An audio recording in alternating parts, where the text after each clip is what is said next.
वंदे पुरुषोत्तमम। आलोचना प्रसंग भाग 4 से 14 सितंबर सन 1942 की श्री ठाकुर जी से वार्तालाप। बातें हो रही थी। इसी बीच एक माँ एल्युमिनियम का एक पात्र हाथ में लेकर आ उपस्थित हुई। वह दिनाजपुर से आई हैं। देखते ही श्री ठाकुर ने सोल्लास पूछा, तुम्हारे हाथ में क्या है रे? उक्त माँ बोली, नाटोर का कांचा गोल्ला, एक तरह की मिठाई। श्री ठाकुर जी बोले, वह क्या चीज़ होती है, उसे क्या कहती हो? नाटोर का कांचा गोल्ला, जरा देखें तो। माँ ने ढक्कन खोलकर दिखाया। श्री ठाकुर जी हंसते हुए बोले, अधिक समय तक खुला मत रखो, इसकी खुशबू उड़ जाएगी। जाओ बड़ी बहू को दे आओ। एक तो वारिंद ब्राह्मण, दूसरा नाटोर का कांचा गोल्ला।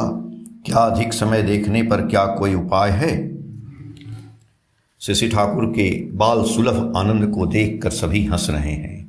इस ओर श्री माँ के हाथों में मिठाई देकर वह माँ श्री ठाकुर की बेंच के सामने जमीन पर बैठ गई।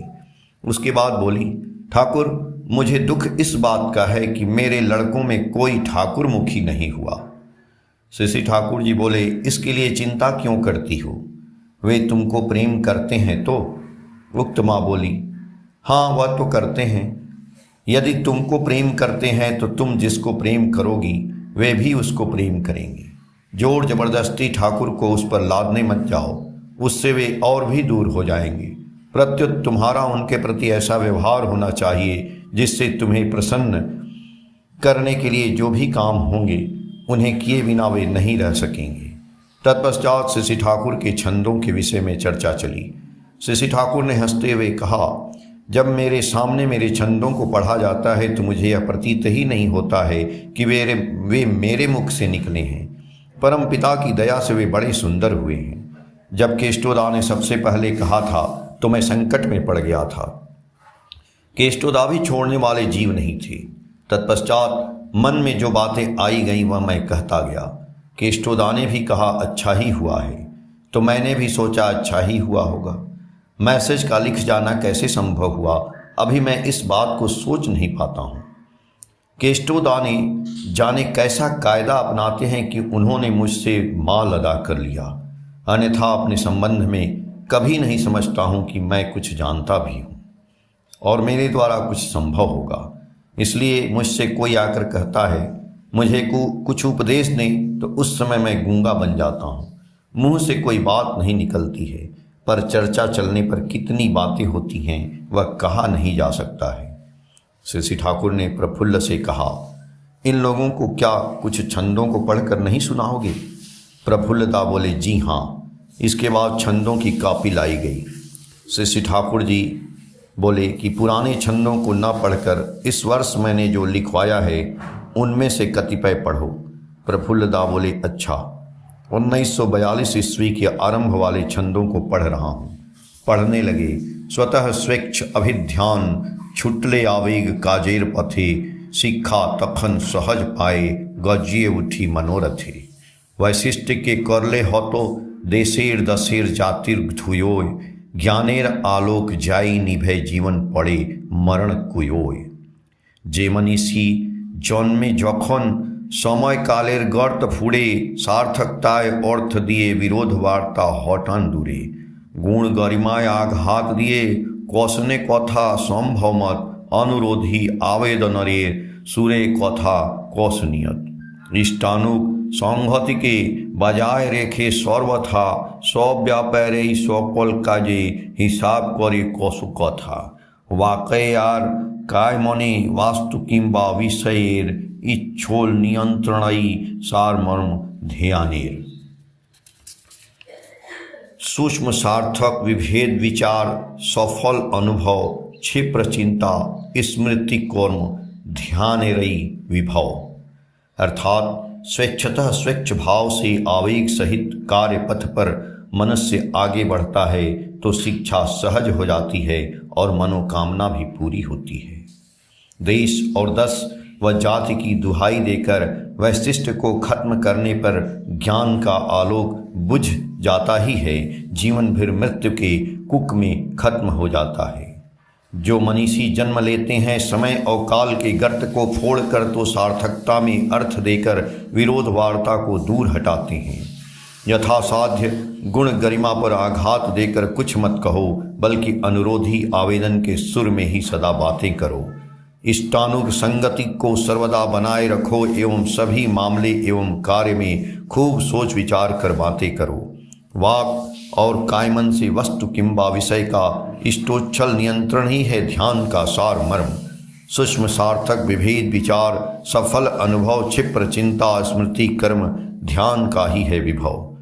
श्री ठाकुर से कहा गया, ध्यान के संबंध में आपने जो छंदों में वाणियाँ दी उसी वर्ष 10 फरवरी को उसके बाद आपने अंग्रेजी में वाणी दी थी।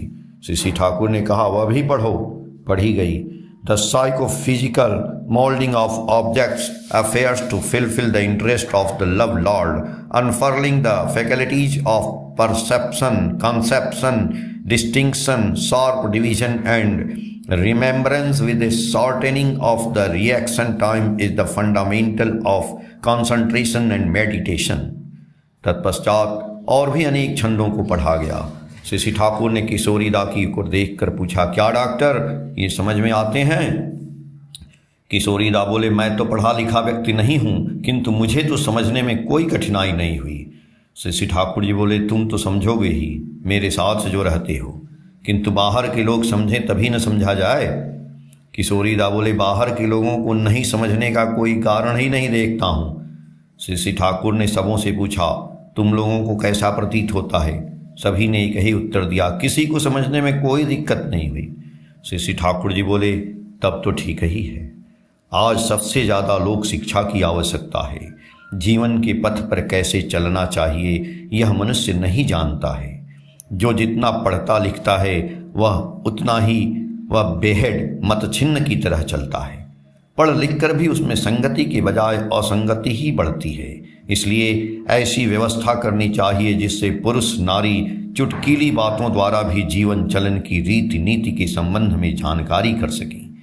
ऐसी व्यवस्था करनी चाहिए जिससे ये सारे छंद घर घर में पहुंच सके।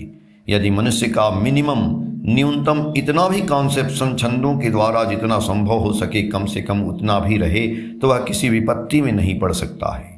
यदि माताएं घर घर में बच्चों के सामने उन छंदों की आवृत्ति करें तब तो अज्ञात रूप से अनेक छंद मुखस्त हो सकते हैं। आवृत्ति सर्व शास्त्राणाम बोधादपि गरीयसी। आवृत्ति का अर्थ है सम्यक भाव में रहना, करना, स्वभाव में उसे मूर्त करना। बच्चे उस समय सबका अर्थ नहीं भी समझ सकते हैं, पर जीवन के पथ पर नाना संघातों में पड़ने पर उनके तात्पर्य का हृदयंगम कर सकते हैं। त्रैलोक्यदास चक्रवर्ती बोले, यह तो बिल्कुल सही बात है।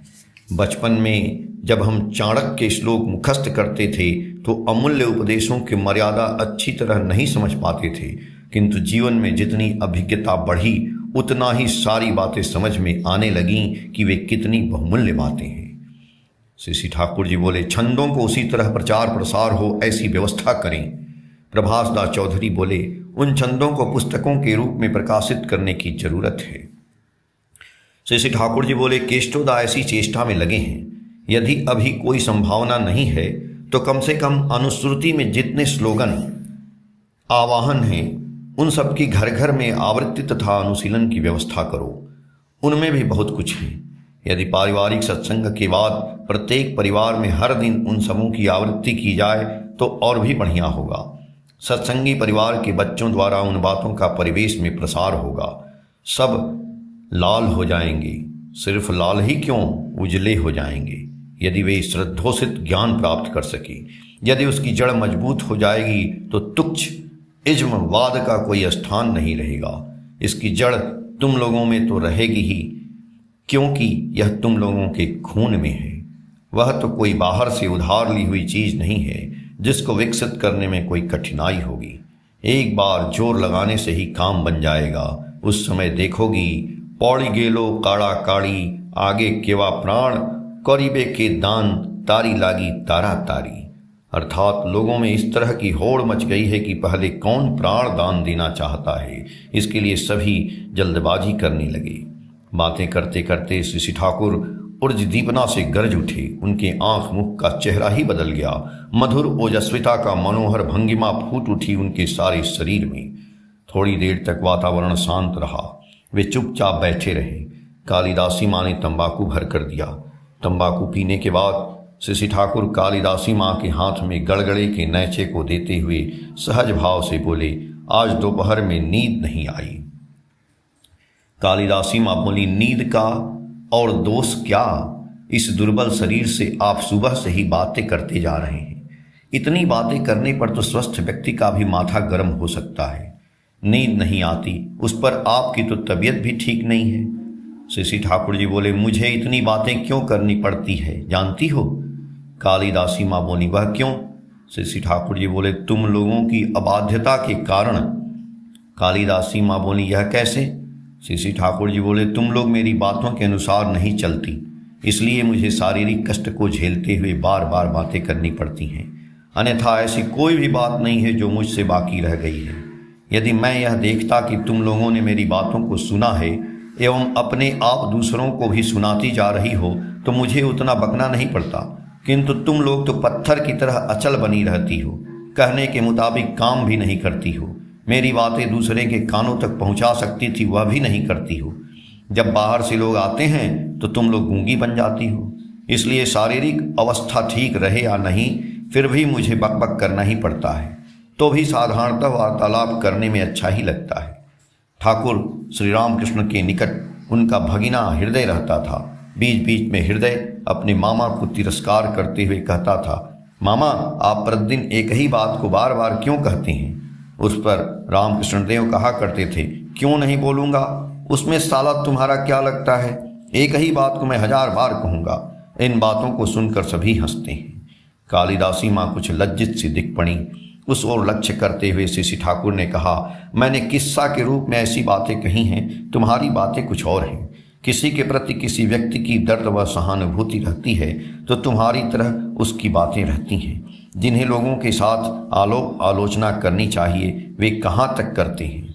और तुम तो एक नारी ठहरी, फिर भी जो माताएं यहाँ आती हैं उनके साथ बातें करनी चाहिए एवं जान पहचान भी अनुकंपित द्योतना सहित करनी चाहिए। बाहर से जो आती हैं वे तुम लोगों से बहुत कुछ आशा करती हैं। व्यर्थ की बातें न कर, अपने बीच इस प्रसंग में जितनी बातें कर सकोगी उतना ही अच्छा है। तुम्हारी देखा देखी और भी 5 व्यक्ति इसे आरंभ कर देंगी। कालिदासी माँ का चेहरा प्रसन्नता से खिल उठा। आलोचना प्रसंग भाग 4 के पेज संख्या 65 से 72 तक। जय गुरु।